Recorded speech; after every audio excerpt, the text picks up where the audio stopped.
Hello बच्चों, कैसे हैं? आई होप अच्छे होंगे। तो मेरा नाम है हर्षित और स्वागत है आपका मेरे यूट्यूब चैनल बायोलॉजी क्लासेस में।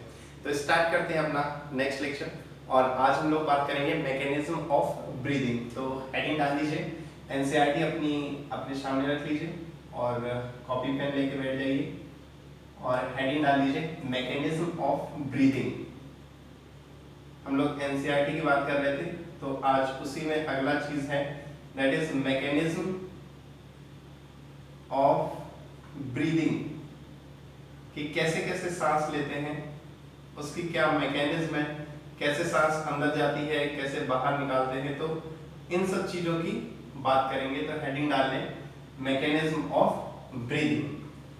ठीक है, अब देखते हैं कि ब्रीदिंग में एक्चुअली दो स्टेप आती हैं, पहली इंस्पिरेशन और दूसरी एक्सपिरेशन। सांस अंदर लेना और सांस बाहर छोड़ना, ये हमारे दो ब्रीदिंग के मैकेनिज्म होते हैं। तो इन्हीं में हम बात करेंगे कि इंस्पिरेशन में क्या होता है और एक्सपिरेशन में क्या होता है। तो सबसे पहले हम लोग बात करते हैं इंस्पिरेशन की। ठीक है, इंस्पिरेशन। अब इंस्पिरेशन ये वो वाली इंस्पिरेशन नहीं है जिसे प्रेरणा कहते हैं हिंदी में, ये इंस्पिरेशन है सांस का अंदर लेना। ठीक है, तो अगर सबसे पहले बात करें तो सबसे पहले हम देखेंगे कि ये जो इंस्पिरेशन है या एक्सपिरेशन है, एक्चुअली में ये काम कैसे करते हैं। ये जो काम करते हैं, ये काम करते हैं हमारे प्रेशर ग्रेडियंट पे। प्रेशर ग्रेडियंट क्या होता है, पहले बात करते हैं प्रेशर ग्रेडियंट। प्रेशर ग्रेडियंट क्या होता है? तो प्रेशर ग्रेडियंट एक्चुअली में आपने टर्म सुन रखा होगा, कंसंट्रेशन ग्रेडियंट। ऑस्मोसिस पढ़ा है तो वहां पे एक टर्म आया होगा कंसंट्रेशन ग्रेडियंट। तो ग्रेडियंट का मतलब होता है कि अपने हाई से लो की तरफ फ्लो करना। कंसंट्रेशन का हाई से लो की तरफ जाना, दैट इज ग्रेडियंट। अब अगर प्रेशर का है तो प्रेशर का हाई से लो जाना, that is pressure gradient. High से लो की तरफ जाना, दैट इज प्रेशर ग्रेडियंट। ठीक है, तो ये जो इंस्पिरेशन है और एक्सपिरेशन है, ये प्रेशर ग्रेडियंट पे काम करती हैं, यानी कि एयर हमेशा हाई से लो की तरफ जाएगी। ठीक है, तो इंस्पिरेशन में क्या होगा, इंस्पिरेशन में सांस अंदर लेते हैं तो अंदर ले रहे हैं तो जा कहां से रही है, बाहर से, एटमॉस्फेयर से लंग्स में जा रही है। तो एटमॉस्फेयर में कैसा प्रेशर होगा, हाई होगा, और लंग्स में कैसा होगा, लो प्रेशर होगा। तो इन्हीं सब चीजों की बात करेंगे। तो सबसे पहले हम लोग बात करते हैं इंस्पिरेशन की। तो इंस्पिरेशन को हमने समझ लिया, अब एनसीईआरटी के लैंग्वेज में समझते हैं कि एटमॉस्फेरिक एयर से ऑक्सीजन का अंदर जाना, दैट इज इंस्पिरेशन। ठीक है, तो चाहे तो आप लिख लीजिए, वरना कोई इंपॉर्टेंट नहीं है लिखना। अगली हम बात करते हैं कि इंस्पिरेशन काम कैसे करती है। ठीक है, उस चीज की हम लोग बात करते हैं। तो इंस्पिरेशन में क्या होता है या कैसे वर्क करती है। तो इंस्पिरेशन की अगर हम बात करें तो चलो फील लेके करते हैं।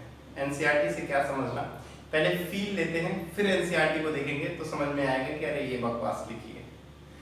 इंस्पिरेशन अगर हम बात करें सिंपली, इंस्पिरेशन में क्या होता है, सांस अंदर की तरफ लेते हैं, फील करो, सांस अंदर लो। तो सांस जैसे ही अंदर ली तो तुम्हें क्या पता चला कि जैसे ही सांस अंदर ली तो हमारा जो ये थोरेसिक चैम्बर है, इधर पे बात करेंगे वॉल्यूम की, तो यहां पर क्या हुआ, थोरेसिक वॉल्यूम इंक्रीज हो गया। जैसे ही सांस लिया तो थोरेसिक वॉल्यूम इंक्रीज, और थोरेसिक वॉल्यूम इंक्रीज होने के साथ साथ क्या होगा कि अब एयर अंदर गई, अंदर कहां जाएगी, लंग्स में जाएगी, तो उसके साथ साथ लंग्स का भी वॉल्यूम इंक्रीज हो गया। ठीक है, इंस्पिरेशन की बात करते हैं कि इंस्पिरेशन की मैकेनिज्म कैसे होती है और उसमें क्या क्या होता है। तो चलो फील करके देखते हैं। ठीक है, फील कैसे करते हैं कि पहले इंस्पिरेशन का मतलब क्या होता है, सांस अंदर लेना। सांस अंदर लो, सांस जैसे ही अंदर लोगे तो तुम्हें क्या पता चलेगा कि जो थोरेसिक वॉल्यूम है वो इंक्रीज कर गया। ये जो थोरेसिक वॉल्यूम है ये कैसे हो रहा है, इंक्रीज हो रहा है। और इसके साथ साथ क्या होगा कि सांस अंदर जा रही है, कहां पे, लंग्स में जा रही है, तो लंग्स का वॉल्यूम भी क्या करेगा, इंक्रीज करेगा। तो देखते हैं, यहाँ लिखते हैं। सबसे पहले हमने क्या देखा कि थोरेसिक वॉल्यूम इंक्रीज किया, थोरेसिक वॉल्यूम इंक्रीज करता है, थोरेसिक वॉल्यूम इंक्रीज। ठीक है, उसके साथ साथ क्या होता है, लंग्स का वॉल्यूम। अब लंग्स के लिए मैंने एक टर्म बताया था, पल्मोनरी। एनसीईआरटी में बोला था, अंडरलाइन कर लेना, तो पल्मोनरी टर्म को यूज करेंगे। तो thoracic volume increase, thoracic volume के साथ साथ क्या हो जाएगा, पल्मोनरी वॉल्यूम भी इंक्रीज हो जाएगा। तो यहां देखें पल्मोनरी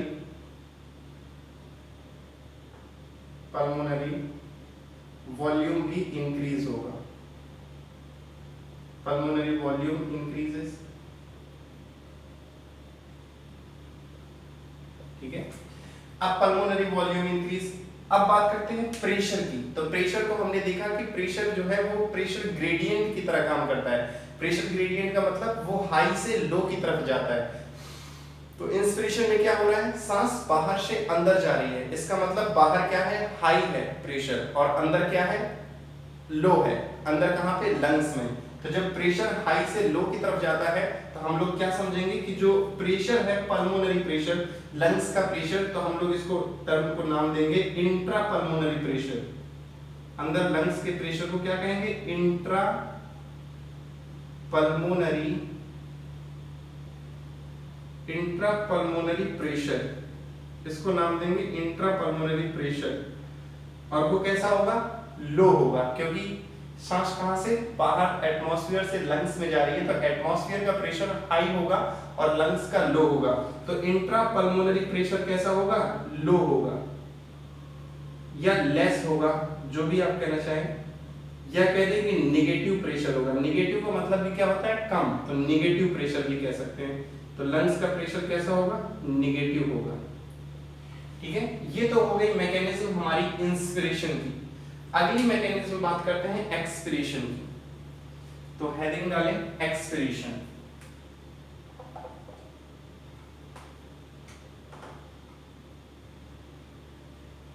ठीक है, एक्सपायरेशन। इसमें क्या होगा, सेम वही चीजें हैं लेकिन कुछ थोड़ा इंक्रीज और डिक्रीज का चेंज हो जाएगा। तो वही चीजें आप फिर से नोट कर लें, मेरे पास तो आसान तरीका था, मैंने वो कर लिया। ठीक है, अब फिर से इसको फील करते हैं। एक्सपिरेशन, देखो कोई चीज याद करने की जरूरत नहीं है, बस सिर्फ फील करते जाओ, सुनते जाओ, सब समझ में आ जाएगा। एक्सपिरेशन की जब हम बात करेंगे तो एक्सपिरेशन में क्या होता है, सांस को बाहर छोड़ना। करके देखो, फील करो, सांस को बाहर निकालो। जैसी सांस बाहर निकाला तो क्या हुआ, थोरेसिक वॉल्यूम डिक्रीज किया, ये हमारी चेस्ट कैसी हो गई, डिक्रीज हो गई।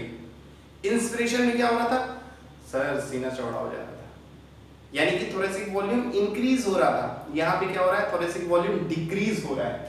हम लोग क्या लिख देंगे, thoracic volume decreases. Thoracic volume कैसा, कम। अब थोरेसिक वॉल्यूम कम हो रहा है तो एयर जो लंग्स से बाहर भी तो आ रही है, तो लंग्स भी कैसे हो जाएंगे, लंग्स भी थोड़ा सा सिकुड़ जाएंगे, तो पल्मोनरी वॉल्यूम भी कैसा होगा, कम हो जाएगा। तो ये भी क्या हो जाएगा, डिक्रीज, ये भी डिक्रीज हो जाएगा। ठीक है, लेकिन हमें पता है कि जो एयर होती है वो प्रेशर ग्रेडियंट पे काम करती है। अब प्रेशर ग्रेडियंट का मतलब है कि हाई से लो। अब अंदर से बाहर जा रही है तो हाई कहां पर है प्रेशर, इस बार प्रेशर अंदर हाई है और एटमॉस्फेयर में लो है। ठीक है, तो इंट्रा पल्मोनरी प्रेशर कैसा हो गया, हाई हो गया। ठीक है, मोर हो गया, क्या पॉजिटिव प्रेशर कह सकते हैं। ठीक है, ये कोई भी टर्म है, इनमें से एक आप चूज कर सकते हैं, किसी भी टर्म में लिखा हो सकता है। तो इंट्रा पल्मोनरी प्रेशर, अब ऐसे याद रखना, प्रेशर ग्रेडियंट से याद रखना। ठीक है, वॉल्यूम आप फील करके भी लिख सकते हैं। आपने फील किया इंस्पिरेशन, सांस लेके देखिए, इंस्पिरेशन में थोरेसिक वॉल्यूम बढ़ रहा है, लंग्स में सांस जा रही है तो लंग्स का भी वॉल्यूम बढ़ेगा। और प्रेशर क्या हो रहा है, सांस अंदर जा रही है, सांस हवा जो है वो हाई से लो जाती है, इसका मतलब एटमॉस्फेयर में हाई है और इंट्रा पल्मोनरी प्रेशर कैसा होगा, लो होगा। तो एक्सपिरेशन में हम अगर प्रेशर की बात करें तो प्रेशर आउटसाइड, आउटसाइड का मतलब एटमॉस्फेरिक प्रेशर, अगर हम देखें एटमॉस्फेरिक प्रेशर कैसा होगा, एक्सपिरेशन है, एक्सपिरेशन सांस को बाहर निकाल रहे हैं, यानी कि हाई से लो की तरफ जा रहा है। तो हाई कहां है, अंदर, और एटमॉस्फेयर में कैसा होगा, लो प्रेशर होगा। तो एक्सपिरेशन में एटमॉस्फेरिक प्रेशर लो होगा और इंट्रा पल्मोनरी प्रेशर कैसा होगा, हाई होगा। इंट्रा पल्मोनरी प्रेशर जो है वो कैसा होगा, हाई होगा।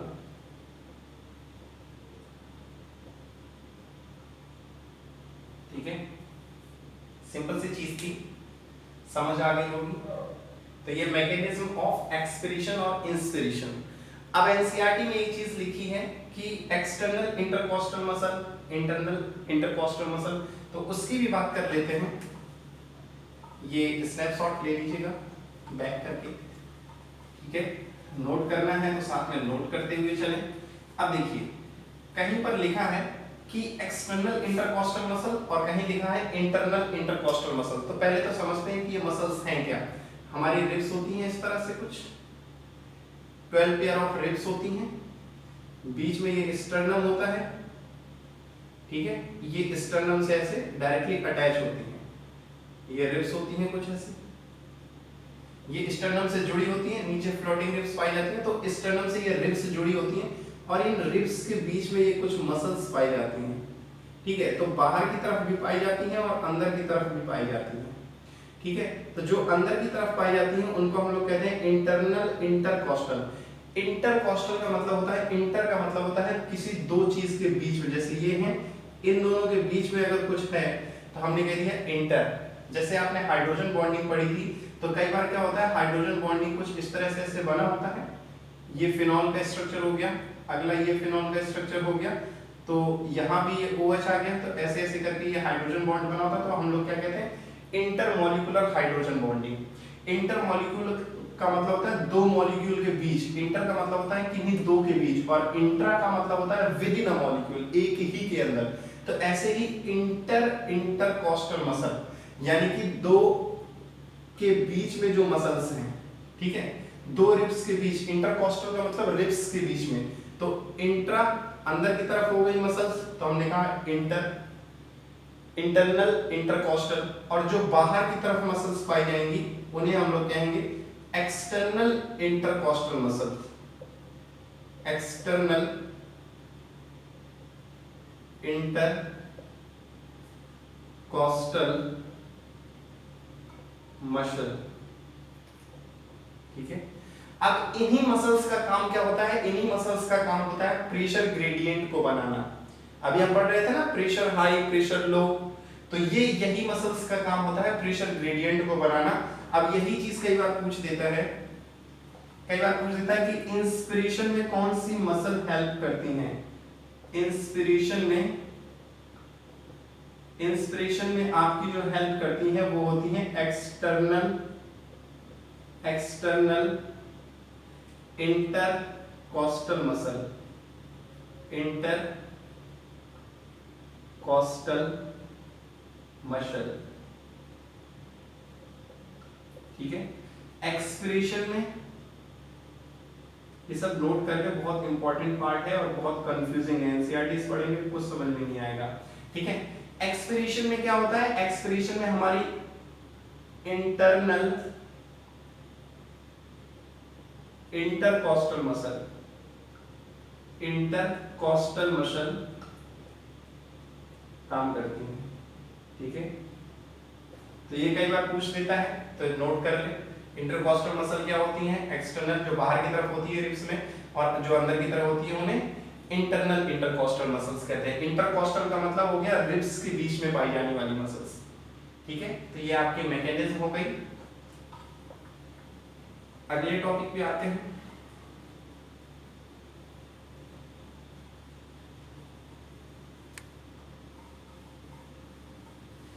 अगला चीज कहीं कहीं आपको ये लिखा हुआ दिखेगा कि जब हम इंस्पिरेशन, सॉरी एक चीज मैं भूल गया, उस चीज को भी देख लीजिए कि कहीं पर लिखा होगा कि जब हम इंस्पिरेशन की कंडीशन में क्या क्या होता है। चलिए पूरा लिख ही लेते हैं, ठीक है। सबसे पहले बात करते हैं इंस्पिरेशन की।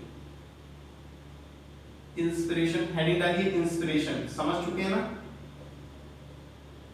अब इंस्पिरेशन में लिखो, सबसे पहली चीज लिखोगे तो इंस्पिरेशन में क्या होगा, सांस अंदर ले रहे हैं तो thoracic volume increase, thoracic volume increase. मैं अपसाइड एरो लगा दूं, कोई दिक्कत तो नहीं होगी। थोरेसिक वॉल्यूम इंक्रीज, उसी के साथ साथ पल्मोनरी वॉल्यूम भी इंक्रीज, पल्मोनरी वॉल्यूम वो भी इंक्रीज कर जाएगा, ठीक है, लंग्स का वॉल्यूम भी बढ़ा। फिर उसके साथ साथ क्या होगा, intra pulmonary pressure, intra pulmonary pressure, intra pulmonary pressure क्या होगा, वो डिक्रीज करेगा, ठीक है, ये पहली चीज। अगली इंस्पिरेशन में हम लोग बात करें तो हम लोग देखेंगे कि एक्सटर्नल इंटरकोस्टल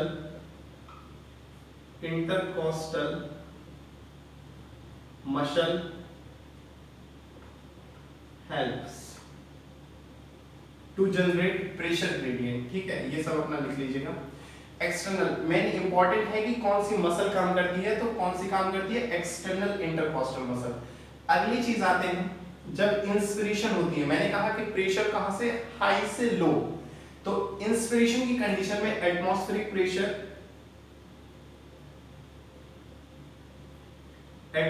प्रेशर कैसा होगा, हाई होगा, और इंट्रा पल्मोनरी प्रेशर कैसा होगा, इंट्रा पल्मोनरी प्रेशर वो कैसा होगा, लो होगा, ठीक है। नेक्स्ट चीज आती है जो जरूरी है, अब ये कहता है कि डायाफ्राम कॉन्ट्रैक्टेड। इंस्पिरेशन में क्या होता है, जब हम सांस अंदर लेते हैं, इसको समझते हैं, ठीक है। देखो डायाफ्राम मैंने समझाया था कि डोम शेप का मतलब ऐसे डी के आकार का होता है, ऐसे डी के आकार का होता है, समझ आ रहा है। प्रीवियस लेक्चर नहीं देखा है तो पहले वो देखें, ठीक है। मैंने समझाया था कि डायाफ्राम जो होता है वो डोम शेप होता है, कुछ इस तरह का, ऐसे डी की तरह, ठीक है। तो सपोज कि ऐसे डोम शेप डायाफ्राम है, ये हमारे रिब्स के नीचे, लंग्स के नीचे डोम शेप डायाफ्राम, ठीक है। उसका स्ट्रक्चर कुछ ऐसे होता है। जैसे ही हमने सांस ली, अब ये कैसा हो जाएगा, ऐसे कॉन्ट्रैक्ट हो जाएगा, ठीक है, थोड़ा फ्लैट टाइप में हो जाएगा। फिर जैसे ही हमने सांस छोड़ी, ये फिर से अपने रिलैक्स पोजीशन में आ जाएगा। तो इंस्पिरेशन डायफ्राम कॉन्ट्रैक्टेड, एक्सपायरेशन सांस छोड़ दोगे, ये फिर से रिलैक्स पोजीशन में आ जाएगा। तो याद नहीं करना, फील करना है, फील करो। सांस अंदर लो, डायफ्राम आपका ऐसे कॉन्ट्रैक्टेड, ठीक है। सांस छोड़ो, ये फिर से रिलैक्स पोजीशन। तो हम लोग क्या लिखेंगे, डायफ्राम कॉन्ट्रैक्टेड,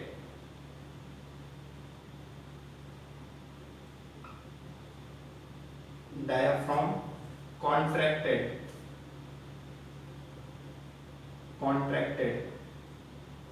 ठीक है। तो डायफ्राम क्या करता है, कॉन्ट्रैक्ट करता है। यही सब चीजें जस्ट अपोजिट में एक्सपायरेशन में लिखनी है। तो एक्सपायरेशन की बात कर लेते हैं, ठीक है, जल्दी से। एक्सपायरेशन, तो यहां पर एक्स, आप लोगों को क्या करना है, फिर से नोट करना है, ठीक है। एक्सपायरेशन में क्या होगा, ये चीजें डिक्रीज होंगी, ये भी क्या होगा, डिक्रीज होगा। अंदर का प्रेशर क्या करेगा, इंक्रीज होगा। तो इसी को जस्ट अपोजिट लिख देते हैं, डिक्रीज होगा। पल्मोनरी वॉल्यूम भी डिक्रीज होगा, फील के साथ लिखना है, फील के साथ। Intra pulmonary pressure increase, pressure high से लो जाएगा, सांस बाहर की तरफ जा रही है, यानी अंदर का प्रेशर ज्यादा होगा। अब यहाँ पर इंटरनल इंटरकोस्टल मसल्स आ जाएंगी। कौन सी आ जाएंगी, internal intercostal muscle. Atmospheric pressure उल्टा हो जाएगा दोनों में। अब एटमॉस्फेयर का प्रेशर कैसा हो जाएगा, लो हो जाएगा, और अंदर का प्रेशर कैसा हो जाएगा, लंग्स के अंदर का, वो हाई हो जाएगा। अरे भाई, इसीलिए तो हाई से लो जा रहा है, सांस बाहर निकल रही है, यानी हाई से लो की तरफ प्रेशर जा रहा है, सिर्फ प्रेशर। अब वॉल्यूम और प्रेशर में कंफ्यूज मत होना, प्रेशर ग्रेडियंट पढ़ा है, वॉल्यूम ग्रेडियंट नहीं पढ़ा। तो सिर्फ प्रेशर हाई से लो जाएगा, वॉल्यूम तो हमें अपने फील से पता करना है। सांस लिया, thoracic volume increase, pulmonary volume भी इंक्रीज, सांस छोड़ा, पल्मोनरी वॉल्यूम डिक्रीज, फिर उसके साथ थोरेसिक वॉल्यूम भी डिक्रीज। तो ये तो फील करना है, लेकिन प्रेशर ग्रेडियंट के हिसाब से लिखना है। फिर डायफ्राम, इसमें क्या होगा, जैसे ही सांस छोड़ दिया, डायफ्राम रिलैक्स्ड पोजीशन में आ जाएगा, ठीक है। डायफ्राम कैसा, रिलैक्स्ड पोजीशन। तो जल्दी से नोट करें,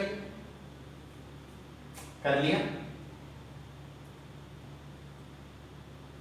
हो गया होगा, रफ करें, आगे बढ़ते। तुमने सुधारा था, तुमने बिगाड़ा, तुमने किया जो किया, हम तो कभी ना थे यूं बेवफा, पर तूने बना दिया। चलो अगली लाइन में एक चीज लिखते हैं। अगली लाइन में क्या चीज कह रहा है कि हाँ चलो एक इंपॉर्टेंट चीज मैं आपको बता दूं, अगर वो चीज आपको कभी भी कंफ्यूज हो जाए ना कि कहाँ वॉल्यूम बढ़ रहा था कहाँ घट रहा था, वैसे तो मैंने फील करा दिया, ये कंफ्यूजिंग वाला पार्ट नहीं है, लेकिन फिर भी आप लोगों ने फिजिक्स पढ़ी है, डरना नहीं। फिजिक्स में ऐसा कुछ पढ़ा होगा कि P inversely proportional to V।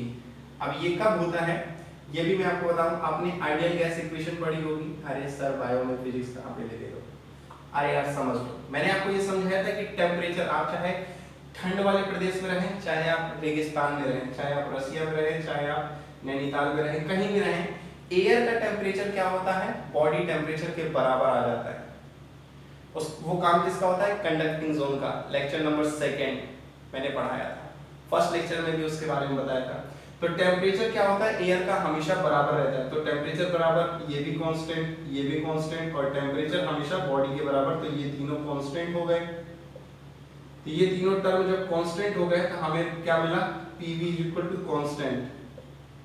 Bio को फिजिक्स से समझा रहा हूं, कोई टीचर नहीं समझाएगा आपको ऐसा। तो प्रेशर क्या हो गया, इनवर्सली प्रोपोर्शनल टू वॉल्यूम हो गया, ठीक है। फील के साथ क्या पता करना है, सांस अंदर लिया, इंस्पिरेशन, थोरेसिक वॉल्यूम इंक्रीज। अरे यार जब वॉल्यूम इंक्रीज हो रहा है तो जब ये इनवर्सली प्रोपोर्शनल है तो प्रेशर डिक्रीज होगा ना, तो प्रेशर के बारे में सोचने की जरूरत ही नहीं है। बस हमें मालूम चल गया, सांस हमने अंदर ली, हमें मालूम चल गया यार इंस्पिरेशन में वॉल्यूम बढ़ रहा है तो प्रेशर हमेशा घटेगा। तो वॉल्यूम के जितने भी वॉल्यूम हो, थोरेसिक वॉल्यूम, पल्मोनरी वॉल्यूम, उनको बढ़ा देना, और जो प्रेशर की बात आए तो उसको घटा देना। सेम वही कंडीशन क्या होगी, एक्सपायरेशन में होगी। एक्सपायरेशन में क्या होता है, सांस बाहर छोड़ते हैं, वॉल्यूम क्या होता है, कम हो रहा है, वॉल्यूम डिक्रीज हो रहा है तो प्रेशर क्या कर देंगे, बढ़ा देंगे, ठीक है, नॉर्मल सा है। बस एक याद करने का तरीका बता रहा हूँ, कोई ऐसा है नहीं है, बायो में फिजिक्स कभी अप्लाई नहीं होती है सर, फिजिक्स बहुत टेंशन देती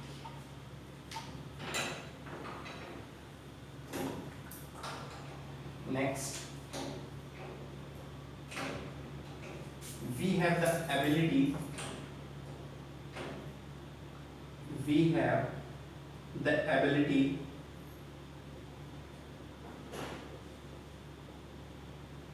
we have the ability to increase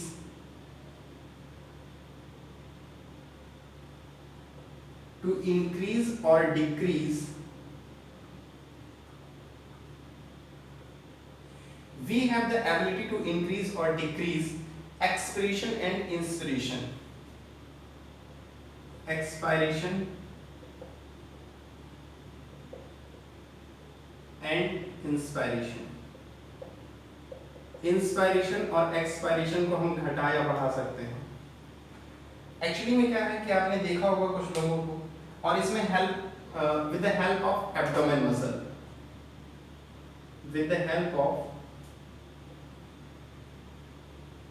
with the help of abdominal muscle,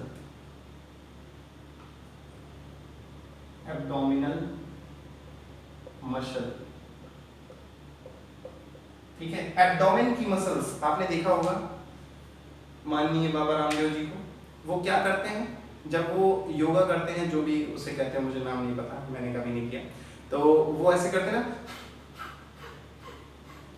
ऐसे कुछ करके वो करते हैं, अनुलोम विलोम या जो भी इसे कहते हैं। तो वो जब ऐसा करते हैं तो यहाँ एब्डोमेन की मसल्स का यूज कर रहे होते हैं, पेट उनका पूरा अंदर चला जाता है, तो वो एब्डोमेन की मसल्स का यूज कर रहे होते हैं, और उसकी वजह से क्या कर रहे होते हैं, जो एक्सपिरेशन, सांस छोड़ा, वैसे नॉर्मली क्या होता है 1 मिनट में नॉर्मल एडल्ट ह्यूमन,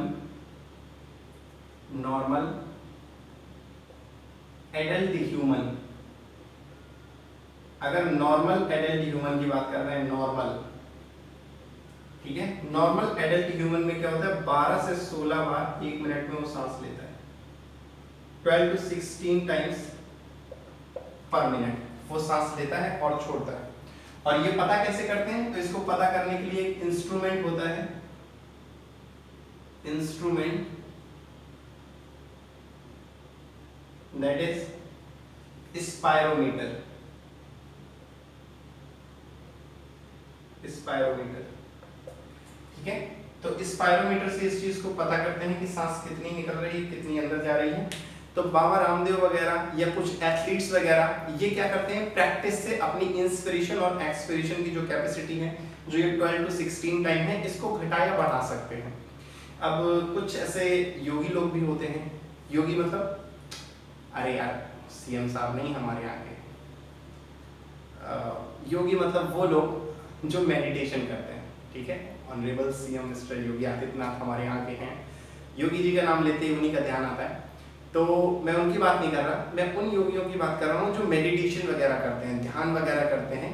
वो लोग क्या करते हैं, इंस्पिरेशन और एक्सपिरेशन की कैपेसिटी को घटाया बढ़ा सकते हैं। कुछ लोग तो ऐसे होते हैं जो सांस को काफी देर तक रोक भी लेते हैं, ठीक है। तो ये सब चीजें क्या होती हैं, प्रैक्टिस से आती हैं।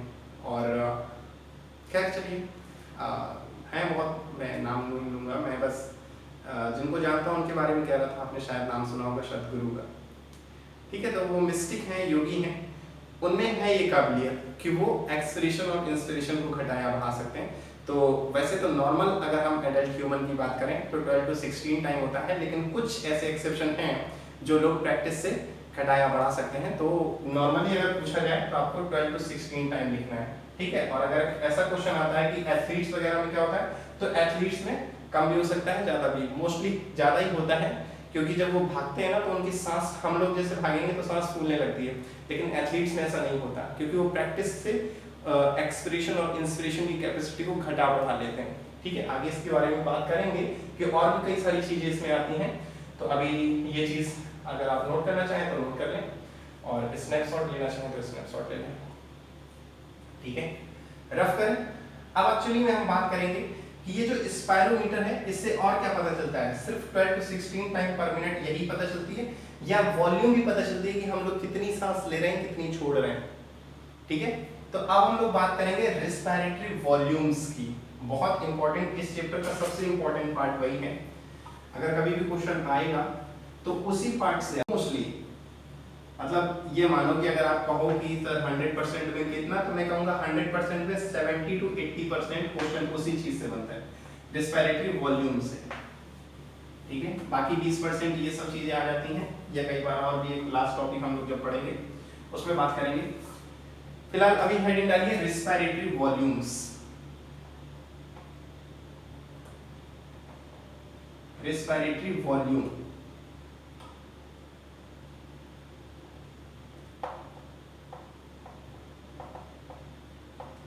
Respiratory volume.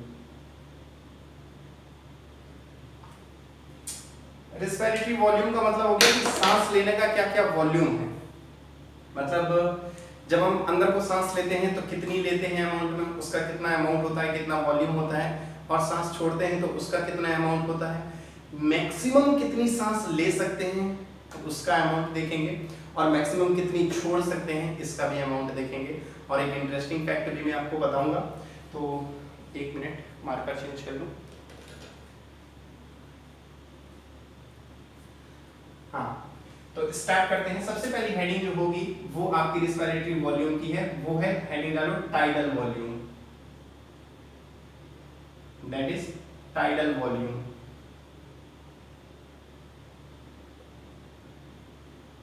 देखो टाइडल वॉल्यूम क्या होता है कि नॉर्मली हम लोग जितनी सांस ले रहे हैं और छोड़ रहे हैं, नॉर्मल जैसे अभी हम लोग बात कर रहे हैं, आप लोग पढ़ रहे हैं, तो नॉर्मल जो हम लोग सांस ले रहे हैं या छोड़ रहे हैं वो होती है टाइडल वॉल्यूम। यहाँ एनसीईआरटी की लाइनें लिखने का मेरा कोई मतलब नहीं है, मुझे बस सिर्फ समझाना है कि एक्चुअली में ये है क्या। आप इसको बार बार पढ़ोगे, कंफ्यूज होगे, भूलोगे, मुझे सिर्फ फील कराना है, मुझे आपको ये रटाना नहीं है कि एनसीईआरटी की लाइन यहाँ लिख दी और वो लाइन मैंने पढ़ के आपको उसका हिंदी मतलब बता दिया तो बस हो गया, नहीं, मुझे आपको समझाना है। तो टाइडल वॉल्यूम एक नॉर्मल, हम लोग बैठे हैं, सांस ले रहे हैं, सांस छोड़ रहे हैं, ठीक है, तो वो जो वॉल्यूम ऑफ एयर है नॉर्मल ब्रीदिंग में, और वो कितनी होती है, वो होती है अप्रॉक्स 500 ml, ठीक है, नॉर्मल ब्रीदिंग में जितनी सांस ले रहे हैं और जितनी छोड़ रहे हैं that is called tidal volume. ठीक है, अगली हेडिंग डालू इंस्पायरेटरी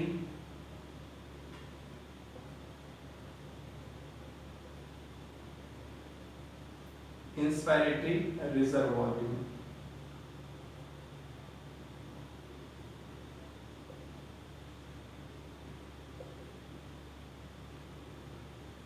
अब देखो इंस्पायरेटरी रिजर्व का मतलब क्या हो गया, इंस्पायरेशन का मतलब होता है सांस को अंदर लेना, लेकिन रिजर्व वॉल्यूम का मतलब हम मैक्सिमम कितनी रिजर्व कर सकते हैं, कितनी अंदर बचा सकते हैं, उसकी बात कर रहे हैं। तो इंस्पायरेटरी रिजर्व का मतलब अगर हम पूरी ताकत से अंदर हवा लें तो मैक्सिमम अमाउंट ऑफ एयर फोर्सबल यानी कि फोर्स लगा के, ताकत लगा के हम लोग कितनी अंदर सांस ले सकते हैं, that is inspiratory reserve volume. Normal सांस छोड़ी, फिर उसके बाद हमने कितनी सांस ली मैक्सिमम, उसकी बात करते हैं। तो मैक्सिमम अमाउंट फोर्स लगा करके कितनी मैक्सिमम अमाउंट ऑफ एयर हमने अंदर ली, that is called inspiratory reserve volume. और ये आपकी होती है 2500 से 3000, 2500 ml से 3000 ml। नाम से मतलब समझ लो यार कि इंस्पायरेटरी रिजर्व वॉल्यूम, इंस्पायरेटरी का मतलब हो गया इंस्पायर करके सांस को अंदर खींच के कितने रिजर्व कर सकते हैं उसका वॉल्यूम बताओ। तो ये होता है 2500 से 3000। कोई इसमें मैं याद करने वाली चीजें नहीं बता रहा हूँ, वो आप ऑप्शन आएगा टिक कर दीजिएगा, पढ़ करके देख करके, और लिखने के लिए आए तो अपने मन से लिख लीजिएगा। ठीक है, नेक्स्ट हम बात करते हैं एक्सपायरेटरी रिजर्व वॉल्यूम। एक्सपायरेटरी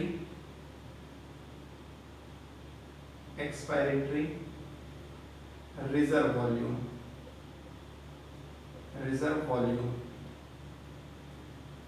क्या है ना यार, इसमें एनसीईआरटी में इतनी सही लैंग्वेज लिखी है, बस थोड़ी सी कंफ्यूजन है कि उसे समझ नहीं पाते स्टूडेंट जब पहली बार पढ़ते हैं, इसलिए मैं सिर्फ समझा रहा हूँ। बाकी एनसीईआरटी में आप अंडरलाइन कर लीजिए, उसी लैंग्वेज को पढ़िएगा और जब समझ जाएंगे ना तो वो बहुत आपको आसान लगेगा।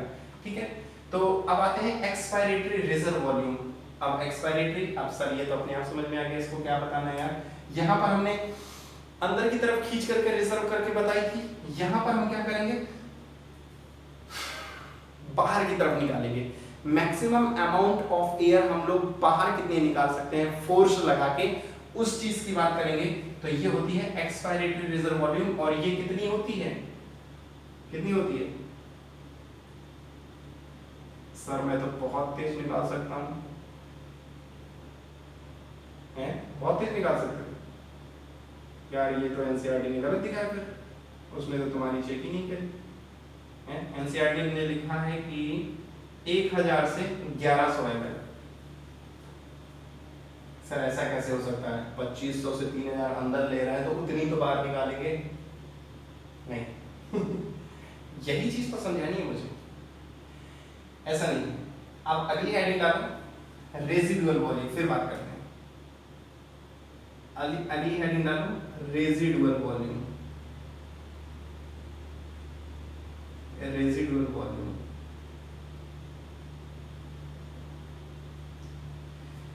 रेजिडुअल का मतलब होता है, रेजिडुअल का मतलब बचा हुआ।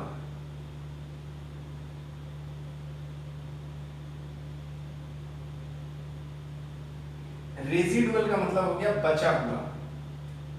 ठीक है, कितनी अमाउंट एयर की बच गई है, किसमें, लंग्स में। अब इतनी तो आपने बाहर निकाल दी, अब भैया 2500 से 3000 अंदर निकली, अंदर ली थी, तो 1100 से 1000 से 1100 ही तो बाहर निकली, तो बाकी कहाँ गई? तो बाकी remaining volume in the lungs, बाकी क्या हो गई, लंग्स ने रख ली। Remaining volume of air, volume of air in the lungs, in the volume of air in the lungs. Lungs में जो रिमेन हो गई, जमा हो गई, बच गई, रेजिडुअल मतलब बच गई, किसमें, लंग्स में। और ये कितनी बच गई, ये बच गई 1100 से 1100 ml टू 1200 ml।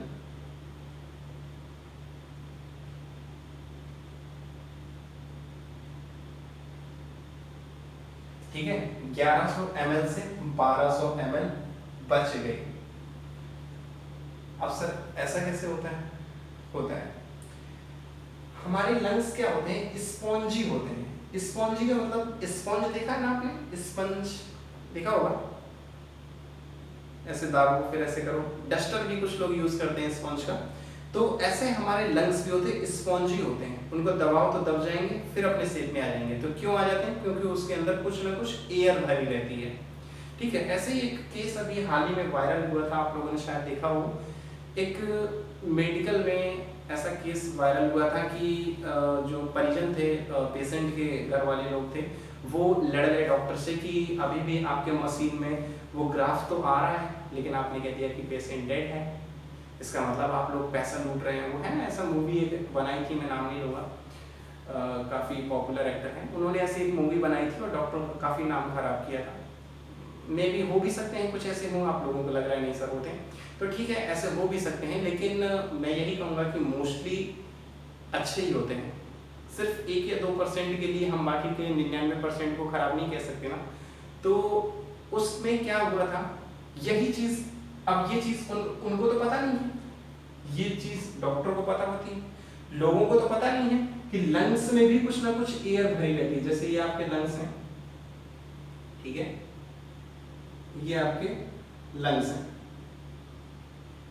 फिगर जैसा हो कोई दिक्कत नहीं, बस समझ जाइए। ये आपके लंग्स हैं, इसमें क्या होते हैं? 3 लोब होते हैं, इसमें सिर्फ 2 लोब होते हैं। ठीक है, तो ये आपके लंग्स हैं। इन लंग्स में भी एयर भरी होती है। क्या भरी होती है? एयर भरी होती है, दोनों ही लंग्स में। और कई बार क्या होता है कि जैसे पेशेंट की डेथ हो गई, अब जैसे ही पेशेंट की डेथ होती है तो ये लंग्स की एयर एकदम से बाहर नहीं निकलती, ये धीरे धीरे धीरे धीरे करके निकलती है। तो पेशेंट तो डेड हो चुका, लेकिन जो लंग्स की एयर है वो धीरे धीरे करके निकलती है, और उसी एयर की वजह से उसमें ग्राफ बन रहा था, जिसकी वजह से पेशेंट लड़ गए कि नहीं परिजन तो जिंदा था, पेशेंट जिंदा था और आपने डेड कह दिया।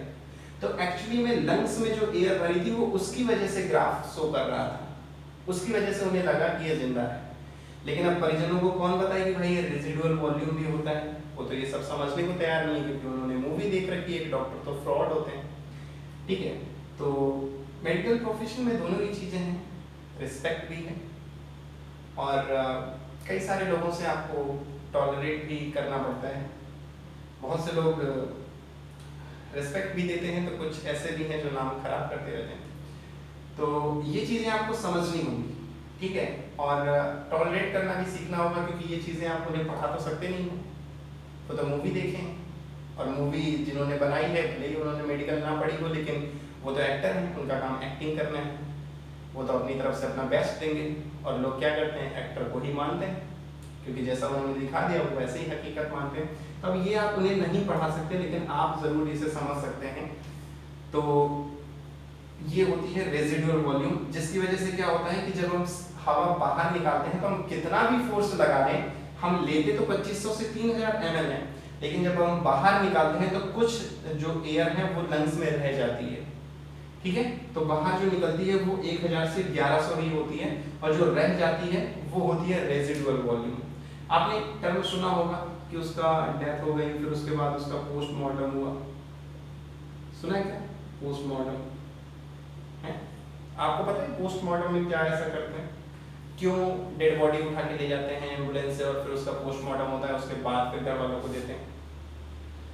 इसीलिए पोस्टमार्टम होता है। कई बार क्या होता है कि जो बॉडी के ऑर्गन्स होते हैं, बहुत से ऑर्गन ऐसे हैं बॉडी के जो डेथ के तुरंत बाद उनकी डेथ नहीं होती, ऑर्गन जिंदा रहते हैं। जैसे इंसान की आंखें हैं, वो 2 से 4 घंटे जिंदा रहती हैं मरने के बाद। तो कई बार क्या होता है कि पोस्टमार्टम में जैसे कोई पेशेंट है जिसको बहुत ज़्यादा रिक्वायरमेंट है और एक की डेथ हो चुकी है, अब उसके तो कोई चीज़ काम के है नहीं ऑर्गन, तो वो बॉडी के ऑर्गन निकाल लेते हैं जो ऑर्गन जिंदा होते हैं। कई बार क्या होता है एक्सीडेंट बहुत दूर हुआ, एम्बुलेंस टाइम से पहुंच ना पाई, तो फिर उसका नहीं पोस्टमार्टम करते। जो एक्सीडेंट केसेस होते हैं हाल ही में आसपास और तुरंत एम्बुलेंस पहुंच जाती है, उसका तुरंत वो लोग पोस्टमार्टम करते हैं। ठीक है, तो पोस्टमार्टम में यही सब चीज होती है कि जो बॉडी के अच्छे ऑर्गन होते हैं वो निकाल लिए जाते हैं। इसलिए नहीं कि इनको बेचेंगे, पैसा कमाएंगे, पैसा ऑलरेडी डॉक्टर्स के पास बहुत होता है, ठीक है, लेकिन किसी ना किसी रिक्वायरमेंट की मदद करते हैं, जिसको ज़रूरत है उसको वो देते हैं। वो बात की बात है कि वो उन्हें पैसा देता है उसके बदले, वो अलग चीज़ है। लेकिन अगर कुछ डॉक्टर प्रोफेशन में पैसा कमाने के लिए किसी का ज़बरदस्ती ऑर्गन निकाल लेते हैं, कुछ लोग होते हैं ना कि मजाक में कह देते हैं कि अरे यार आईफोन लेना है तो किडनी बेचनी पड़ेगी, ठीक है, तो ऐसा कुछ होता नहीं है। आप डॉक्टर के पास जाओगे और कहोगे कि सर आप मेरी किडनी निकाल लीजिए और मुझे आईफोन दिला दीजिए, तो ऐसा पॉसिबल नहीं है, और डॉक्टर भी 2 घंटा मार के भगा देगा। तो खैर ये सब बातें हैं। अगली हम बात करते हैं, ये हमने रिस्पिरेटरी वॉल्यूम की बात करी। अब क्या है कि इन्हीं वॉल्यूम्स को जोड़ करके किसी को किससे जोड़ेंगे, किसी को किससे जोड़ेंगे, अब हम लोग इसी से बनाएंगे रिस्पिरेटरी कैपेसिटीज। तो अगली हेडिंग डाल लीजिए रिस्पिरेटरी कैपेसिटीज। मैंने पता कि दुनिया गवारा नहीं हो सकता कि झूठे कहने में सारे के प्यारे दोबारा नहीं हो सकता, तुम कुछ न कोई सवाल चल दूर कितने मेरे नाम तेरा हो जाऊं, किसी और का फिलहाल तेरा हो जाऊं, रोना मैं पछताना मैं के चलनी होया चकोरदा, तू भी है किसी और की। हेडिंग डालिए रिस्पिरेटरी कैपेसिटीज, हेडिंग डालिए रिस्पिरेटरी कैपेसिटीज।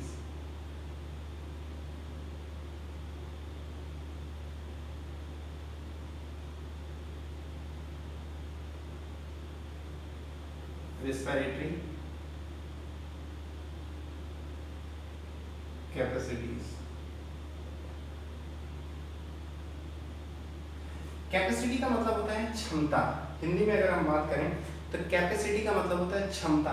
रिस्पिरेटरी कैपेसिटीज, कितनी क्षमता है आपके अंदर रिस्पायर करने की, कितनी मैक्सिमम सांस ले सकते हैं, कितनी मैक्सिमम सांस निकाल सकते हैं, इन सब चीजों की बात करेंगे हम लोग रिस्पिरेटरी कैपेसिटी में। तो सबसे पहले हेडिंग आप डाल लें inspiratory capacity.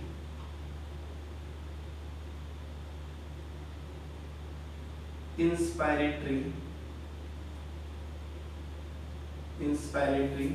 Capacities.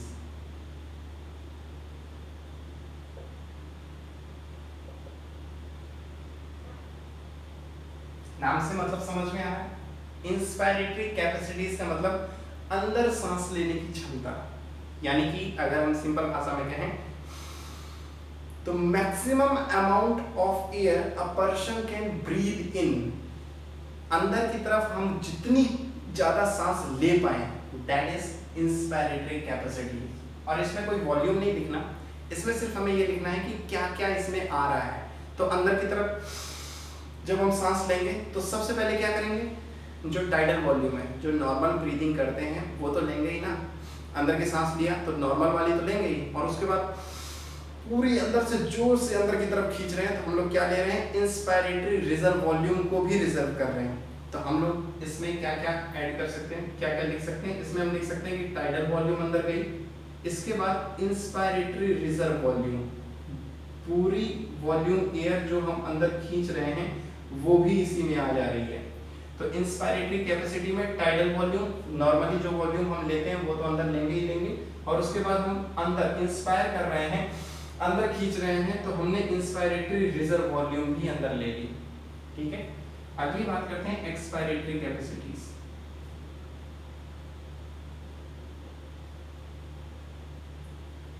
Expiratory capacities,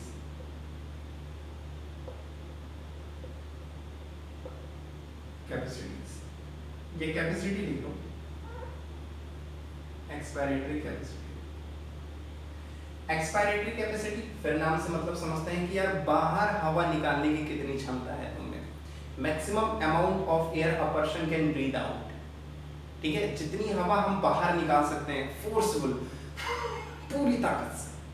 यार मेरे तो नहीं है इतनी, आप में हो तो निकालो। तो दैट इज एक्सपायरेटरी कैपेसिटी। और इसमें भी क्या करेंगे यार, जो टाइडल वॉल्यूम है पहले वो तो निकालेंगे ही, और फिर उसके बाद एक्सपायरेटरी रिजर्व वॉल्यूम जितनी हम निकाल सकते थे, एक्सपायरेटरी रिजर्व वॉल्यूम वो भी हमने इसमें निकाल दी। तो ये टीवी प्लस ERV। अगली हेडिंग डालते हैं functional residual capacity.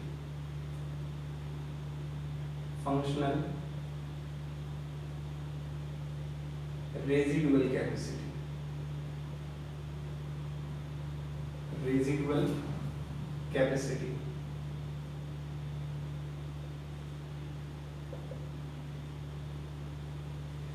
Functional residual capacity का मतलब होता है कि ऐसी रेजिडुअल कैपेसिटी बची हुई वो हवा की क्षमता जो फंक्शनल है, यानी जिसे हम अभी और यूज कर सकते हैं। तो एनसीईआरटी ने जो लाइन लिखी है, एनसीईआरटी ने लिखी है कि volume of air that will remain in the lungs after normal expiration.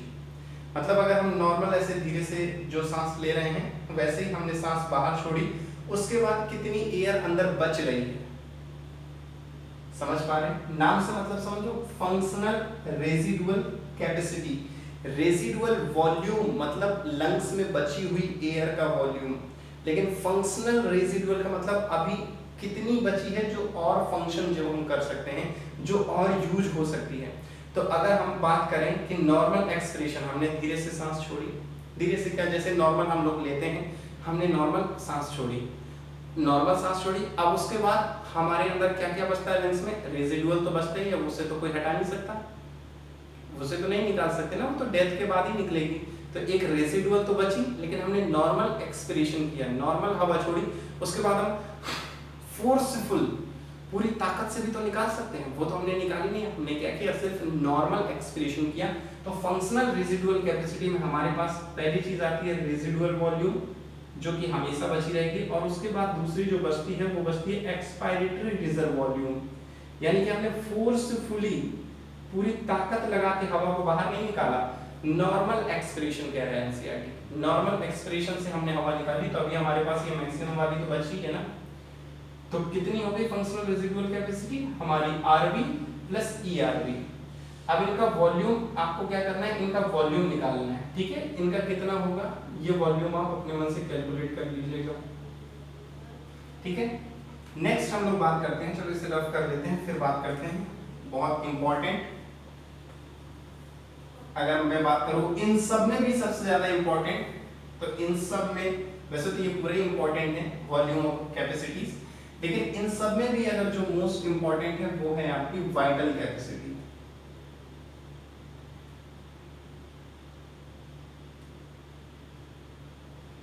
Vital capacity, देखो वाइटल कैपेसिटी, वाइटल कैपेसिटी क्या होती है, वाइटल कैपेसिटी होती है कि हम पूरी हवा निकाल दें, उसके बाद फिर पूरी ताकत से कितनी हवा लें। तो यानी कि फोर्सफुली इंस्पिरेशन और फोर्सफुली एक्सपिरेशन और फोर्सफुली इंस्पिरेशन, यानी कि पूरी ताकत से हवा को बाहर निकालें और पूरी ताकत से हवा को फिर ले लें, वो होती है वाइटल कैपेसिटी। तो पूरी ताकत से सबसे पहले हवा बाहर निकाली, तो हमने क्या निकाला, ERV। फिर उसके बाद टाइडल वॉल्यूम तो होगी ना, चाहे हवा बाहर छोड़ो चाहे हवा अंदर लो, टाइडल वॉल्यूम तो अपना काम कर ही रही है। उसके बाद IRV, तो ERV plus TV plus IRV, ये आपका होता है वाइटल कैपेसिटी। वाइटल कैपेसिटी मतलब maximum volume of air a person can breathe out and then maximum amount of air a person can breathe in, that is called vital capacity. Next, last है, that is total lungs capacity, lung capacity। अगर हम पूरी total capacity की बात करें lungs की, तो total capacity की बात करें तो यार उठा करके यही रख देते हैं, लंग्स की टोटल कैपेसिटी क्या हो जाएगी, ERV plus IRV plus TV plus residual volume भी तो है लंग्स में, तो ये सब चीजें क्या हो गई, टोटल लंग कैपेसिटी। अब हम इसको एक तरीके से और लिख सकते हैं, वाइटल कैपेसिटी क्या होता है, ERV IRV और TV, यानी कि ERV IRV और TV इतना क्या होता है, वाइटल कैपेसिटी, वाइटल कैपेसिटी। तो हम लोग टोटल लंग कैपेसिटी को क्या लिख सकते हैं, इसको हम लोग लिख सकते हैं वाइटल कैपेसिटी